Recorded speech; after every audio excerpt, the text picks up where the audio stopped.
all these steaks were cooked were from the heat transfer of conduction. Conduction is a direct transfer of heat from one thing to another. So the steaks had a direct transfer from the pan to the steak. You can also have conduction when you put your hand on the stove. Hey everyone, my name is Kolten. Today at PX we will be cooking steak. Let's get started. Today we will be cooking 3 different steaks, a ribeye, a sirloin, and a New York strip steak.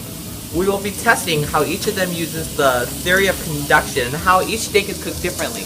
We will also be telling you how each steak should be prepared. The first steak we are cooking is called strip loin. It is the thinnest out of the 3 different cuts of meat. Cook the steak for 5 to 7 minutes, flipping every couple of minutes.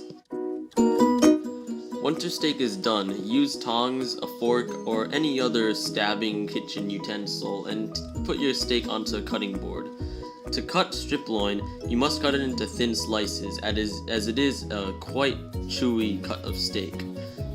It is always better to use a sharp knife than a dull knife because sharp knives not only cut food easier, but if you do happen to cut your finger, then it'll make a cleaner cut that is easier to heal. The next cut of steak we are going to be cooking is called ribeye. Now, when you buy a ribeye from the store, you might notice that it has the bone inside of it.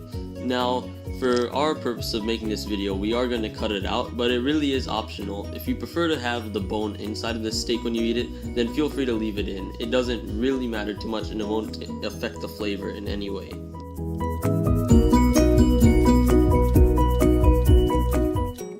Once you've cut the bone out of the ribeye, then just remember to pat down the seasonings into it, and then you can put it on the frying pan.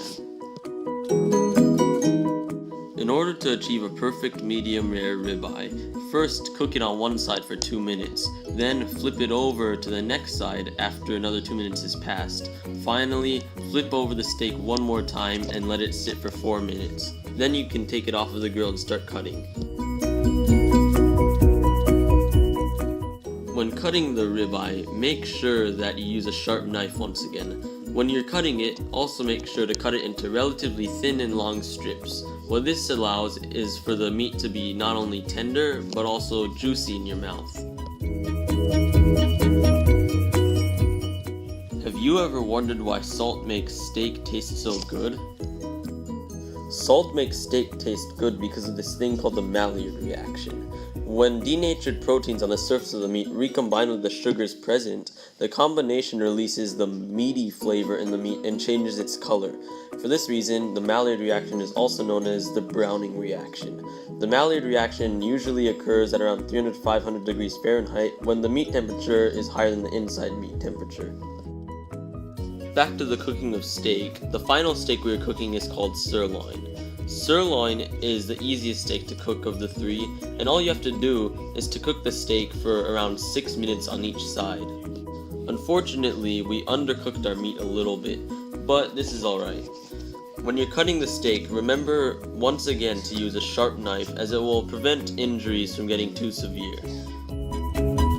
Now for the moment of truth, the taste test.